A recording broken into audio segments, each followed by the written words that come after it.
everyone, my name is Adara, my supervisor is Dr. Ursula Paredes, and today I'm going to talk a little about our ongoing project investigating the human genetic adaptations that may regulate our gut microbiome.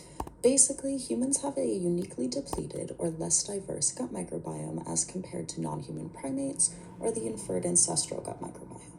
This depletion or lack of diversity is seen across geographies and lifestyles, and even in archaic human samples, and so it cannot be fully explained by the transition to sedentary agriculture or modern diets.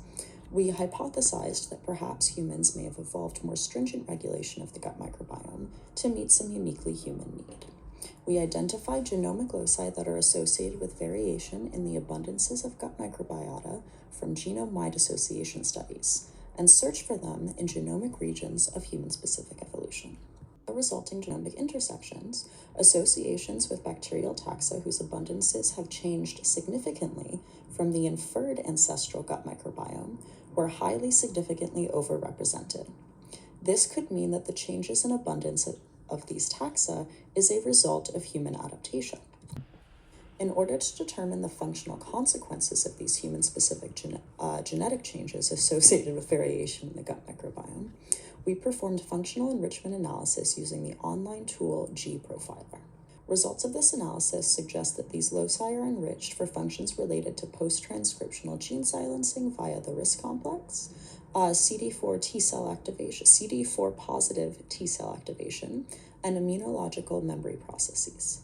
Previous research has demonstrated the role of immunoglobulin A secreting B cells and microRNAs released from intestinal epithelial cells in directly regulating the composition of the gut microbiome. These results are exciting because the role of CD4 positive T cells and the RISC complex in regulating the gut microbiome and its products are currently unknown and merit further experimental investigations.